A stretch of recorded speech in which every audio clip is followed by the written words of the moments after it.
Hello everyone, welcome to Ritika's nursing tutorials. मैं एक आज अपना नया वीडियो लेकर आई हूँ जहाँ पर हम बात करेंगे एमनियोटिक फ्लूइड के बारे में।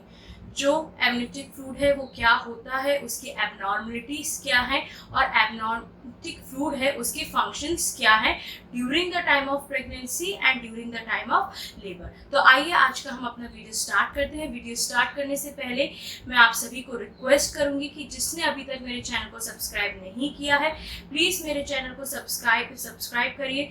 इस वीडियो को एंड तक ज़रूर देखें। अगर आपको ये वीडियो पसंद आता है तो प्लीज़ लाइक करें, शेयर करें और कमेंट करें।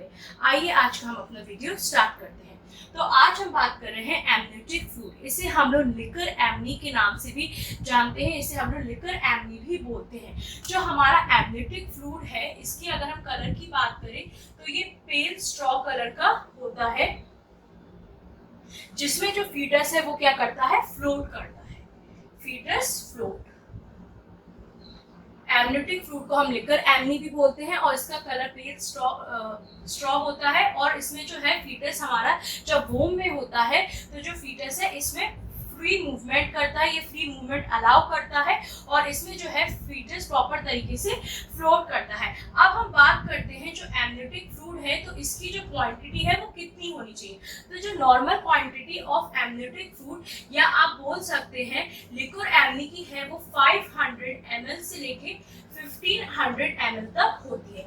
ये इसकी नॉर्मल क्वांटिटी है हमारी लिक्विड एमनी या फिर आप बोल सकते हैं एमनियोटिक फ्लूइड की, जो है 500 ml से लेकर 1500 ml, जिसमें जो वाटर का कंटेंट होता है वो 99% होता है। और जो अदर डिसॉल्व सॉलिड मैटर्स होते हैं यहाँ पे देंगे, जो अदर मैटर्स है उनका 1% जो है कंटेंट रहता है। जो ये अदर कंटेंट से हम देखते हैं इसमें क्या क्या शामिल है। तो सबसे पहले हम देखेंगे प्रोटीन, जो कि 0.3 ग्राम में रहता है। उसके बाद हम देखेंगे ग्लूकोज, जो 20 मिलीग्राम में पाया जाता है।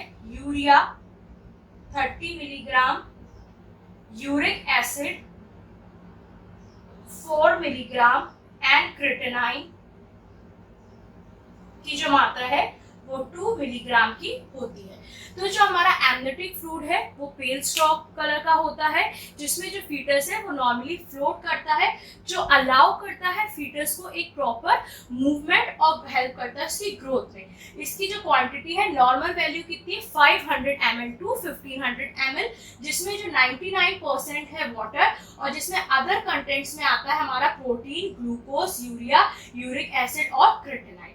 अब हम बात करते हैं हमारे फंक्शंस ऑफ एमनियोटिक फ्लूइड। वो कौन कौन से फंक्शंस है। तो जो हमारे फंक्शंस है जैसे मैंने आपको पहले ही बताया, ये काम करता है in pregnancy and in labour. तो एमनियोटिक फ्लूइड को हमने 2 पार्ट्स में उसके फंक्शन को डिवाइड किया है, जहाँ पे सबसे पहले देखेंगे हम इन प्रेगनेंसी और फिर हम देखेंगे इन लेबर। तो जो इन प्रेगनेंसी है कैसे हेल्प करता है एमनियोटिक फ्लूइड, ये अलाउ करता है फीटस की प्रॉपर ग्रोथ एंड डेवलपमेंट को, और जिसमें जो फीटस है वो प्रॉपर तरीके से मूवमेंट को अलाउ कर सके। ये हेल्प करता है कि जो फीटस है जब वोम में है तो वो फ्रीली तरीके से मूवमेंट को अलाउ करे। साथ ही साथ जितने भी न्यूट्रिएंट्स है जो प्लेसेंटा के थ्रू जाते हैं तो वो सारे न्यूट्रिएंट्स हमारे फीटस की ग्रोथ एंड डेवलपमेंट में काम आते हैं, जो कि उनको प्रोवाइड करने का काम करता है हमारा एमनियोटिक फ्लूइड। फिर है ये प्रोटेक्ट करता है फीटस को किसी भी बाहरी तरह का जैसे प्रेशर पड़ता है मदर पे तो वो डायरेक्टली क्या है फीटस पे नहीं आता, क्योंकि ये एक वाटर पैक होता है जो फीटस की बाहरी उस पे रहता है। इसके अंदर जो फीटस से फ्लोट करता है तो ये प्रोटेक्शन का काम करता है, बैरियर का काम करता है कि किसी भी प्रकार का इन्फेक्शन हो, हार्मफुल जो भी प्रेशर पड़ रहा है उसकी मदर पे डायरेक्टली वो फीटस तक ना पहुंचे। तो it act as a barrier या फिर आप बोल सकते हो इट प्रोटेक्ट फीटस। थर्ड हम देखते हैं इट मेंटेन्स टेम्परेचर। तो जो हमारा इंट्रा यूट्रिन कैविटी का जो टेम्परेचर है इसको ये बराबर मेंटेन करता है, जिसकी वजह से फीटस को किसी भी प्रकार की जो है प्रॉब्लम्स ना हो। फिर हम देखते हैं कॉर्ड प्रिवेंशन। कॉर्ड को भी ये प्रिवेंट करता है, हेल्प करता है कि कोई भी कॉर्ड पे जो प्रभाव या प्रेशर पड़ रहा है वो डायरेक्टली कॉर्ड पे ना पड़े, जिससे कि जो कॉर्ड प्रोलैप्स होने का डर है वो है कि डायरेक्टली नहीं पड़ता है। तो ये कॉर्ड को प्रिवेंट करता है, जिससे कि क्वाड पे किसी भी प्रकार का डायरेक्ट प्रेशर ना पड़े। फिर है प्रिवेंट एमनियो लेयर एडिशन, यानी कि जो एडिशंस होती है हमारी एमनियो लेयर पे, जहाँ पे जो एमनियो लेयर है वो हेल्प करता है कि एमनियो लेयर है डायरेक्टली एक जगह पे इकट्ठा होना स्टार्ट ना करे, क्योंकि अगर वो इकट्ठा होंगी तो एडिशंस के चांसेस बढ़ेंगे। तो ये क्या प्रिवेंट करता है, हेल्प प्रोटेक्ट करता है, प्रिवेंट करता है कि एमनियो लेयर में किसी भी प्रकार का एडिशन ना हो, यानी जो हमारी एमनियो लेयर है वो एक जगह पे एकत्रित ना हो। तो ये फंक्शंस है इसकी during the time of pregnancy. अब हम देखते हैं during the time of labour, तो ये क्या करता है, ये जो है यूट्रीन यूट्रीन प्रेशर होता है उसको इक्वलाइजेस करता है। कैसे इक्वलाइजेस करता है, जैसे ही जो लेबर है उसमें जो कॉन्ट्रैक्शन और जो रिलैक्सेशन का प्रोसेस स्टार्ट होता है, तो ये क्या करता है, जो यूट्रीन कॉन्ट्रैक्शन पड़ रहा है उसको इक्वलाइजेस करता है, यानी कि जो भी कॉन्ट्रैक्शन पड़े, जो भी प्रेशर पड़े वो बराबरी से हर जगह पे पड़े।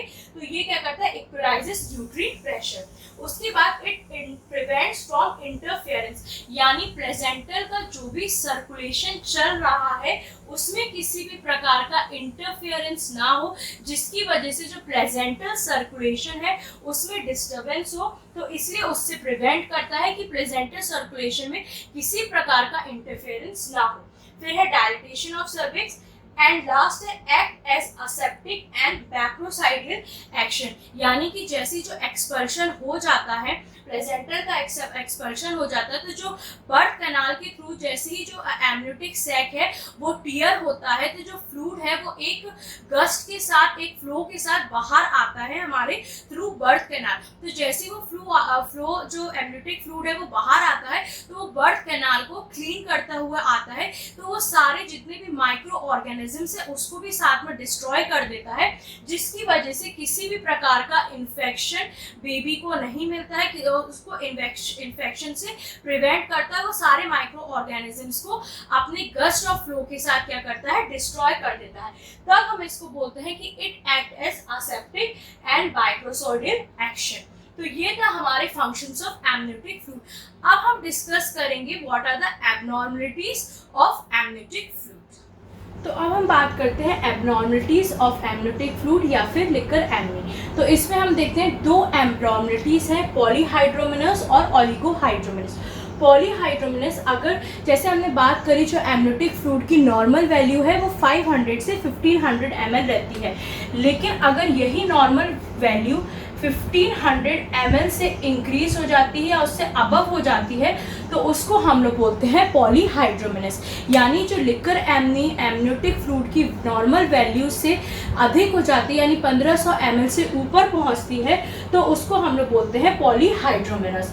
पॉली मतलब क्या होता है, जैसे ही मैंने आपको पहले बताया एक्सेसिव, पॉली माने एक्सेसिव, हाइड्रा मीन्स वाटर, और जो हमारा एमनियोस है उसको हम लोग बोलते हैं एमनी या फिर एमनियोटिक फ्लूइड। तो यानी एक्सेसिव वाटर और या फिर excessive amount of amniotic fluid. तो इसके जो कॉजेस हैं, क्यों पॉलीहाइड्रोमिनस कॉज होता है, अगर जो है प्रेगनेंसी मल्टीपल बार हुई है, 1 से 2 बार हो चुकी है, अगर मदर को गैस्टेशनल डायबिटीज़ मेलाइटस है, या फिर आप बोल सकते हैं फीटल एनीमिया, यानी कि जो फीटस है उसको एनीमिया है, उसका जो आरबीसीज काउंट है वो कम है। इसमें साइन एंड सिम्टम्स, अगर किसी को पॉलीहाइड्रोमिनस है तो इसके कुछ लक्षण देखने को मिलेंगे, जैसे shortness of breath, uterine discomfort होगा। क्यों होगा यूट्रीन डिस्कम्फर्ट, क्योंकि जो वाटर है एमनियोटिक फ्लूइड है वो इंक्रीज हो गया है अपनी नॉर्मल वैल्यू से, तो जो पेट है, जो एब्डोमेन वॉल है वो भी स्ट्रेच होगा, वो ज़्यादा बड़ा हो जाएगा, जिसकी वजह से लेटने में, उठने में, बैठने में मदर को एब्डोमिनल डिस्कम्फर्ट भी होगा, यूट्रीन डिस्कम्फर्ट होगा क्योंकि वहाँ पे प्रेशर लगेगा। फिर है जो हमारी लोअर एक्सट्रीमिटीज़ है, जितने भी हमारे लेग्स हैं, एंकल्स हैं, तो उसमें क्या होगा, स्वेलिंग होगी। साथ ही साथ हम इसमें देखेंगे माल पोजीशन ऑफ द फीटस। तो ये था हमारा पॉलीहाइड्रोमिनस, जिसकी कॉम्प्लिकेशंस होगी। अगर पॉलीहाइड्रोमिनस है तो क्या हो जाएगा, pre mature rupture of membranes, यानी समय से पहले, यानी जो वीक्स हैं वो कंप्लीट नहीं हुआ है, टर्म पूरा नहीं हुआ है, और उसी से पहले क्या हुआ है, डेसिडुआ से हमारा जो मेम्ब्रेन है वो क्या हो गई है, सेपरेट हो गई है, रप्चर ऑफ मेम्ब्रेन्स हो गई है।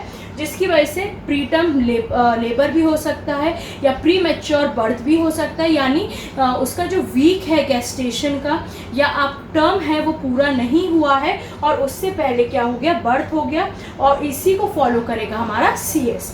फिर हम देखते हैं ओलिगोहाइड्रोमिनस। यहाँ पे पॉली में क्या था, 1500 ml से अबव हो जाता है। ओलिगोहाइड्रोमिनस में अगर 300 ml से जो है वैल्यू डिक्रीज हो जाती है, यानी 300 ml से भी कम है हमारी एमनियोटिक फ्लूइड की जो वैल्यू, तो उसको हम लोग रखेंगे ओलिगोहाइड्रोमिनस में। कॉम्प्लिकेशंस में क्या होगा कि जो जैसे हमने बात की फंक्शंस में, जो मेन फंक्शंस है हमारा एमनियोटिक फ्लूइड का, it provides fetal growth and development. तो उसमें क्या होगा, प्रॉपर तरीके से ग्रोथ डेवलपमेंट नहीं होगी, तो कॉम्प्लिकेशंस में बर्थ डिफेक्ट हो सकता है, बेबी जो होगा वो प्री मैच्योर होगा, यानी प्रॉपर तरीके से मैच्योर नहीं होगा, और मे भी उसमें मिसकैरेज के भी चांसेस बढ़ जाते हैं, स्टिल बर्थ हो जाता है, और साथ ही साथ फीटल ग्रोथ रिटार्डेशन हो जाता है और हमें CS फॉलो करना पड़ता है। तो ये था हमारा ओलिगोहाइड्रोमिनस के बारे में।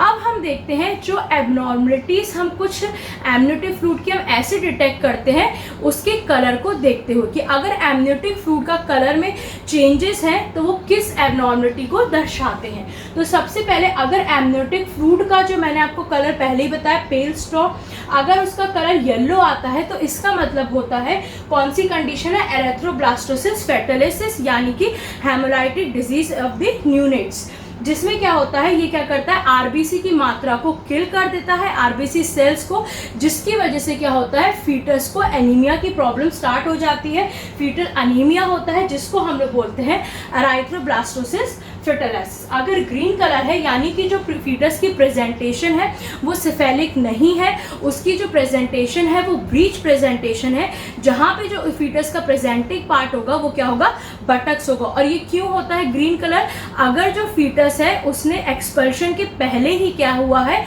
मेकोनियम पास कर दिया, यानी स्टूल पास कर दिया है, तो उसका कलर क्या हो जाएगा, ग्रीन। फिर है हम देखते हैं रेड कलर, अगर एमनियोटिक फ्लूइड का कलर रेड है, यानी कि जो है उसमें प्रेजेंस ऑफ ब्लड है, और प्रेजेंस ऑफ ब्लड क्यों दिखता है, अगर फीटस की इंट्रायूट्रिन डेथ हो गई है। अगर ब्राउन कलर है तो इसका मतलब भी होता है कि इंट्रायूट्रिन डेथ हो चुकी है, लेकिन उस चीज़ को काफ़ी टाइम हो गया है। यहाँ पे रेड कलर में प्रेजेंस ऑफ ब्लड, यानी कि अभी अभी हुआ है, कुछ समय पहले हुआ, लेकिन अगर वो ब्राउन है यानी कि इंट्रायूट्रिन डेथ हो गई है, लेकिन उसमें क्या हो गया, टाइम ज़्यादा हो चुका है, इसलिए वो कलर रेड से क्या हो गया है, ब्राउन हो गया है। तो ये था हमारा आज का वीडियो, जहाँ पर हमने डिस्कस किया एमनियोटिक फ्लूइड के बारे में, उसके फंक्शंस के बारे में, उसकी क्वांटिटी के बारे में, और उसकी एबनॉर्मलिटीज़ और पॉलीहाइड्रोमिनस और ओलिगोहाइड्रोमिनस के बारे में। अब हम मिलेंगे हमारे नेक्स्ट वीडियो में, जहाँ पर हम डिस्कस करेंगे प्रीटर्म लेबर के बारे में, उसके कॉजेस के बारे में। Till then take care, bye bye, stay safe and please keep subscribing. Thank you so much.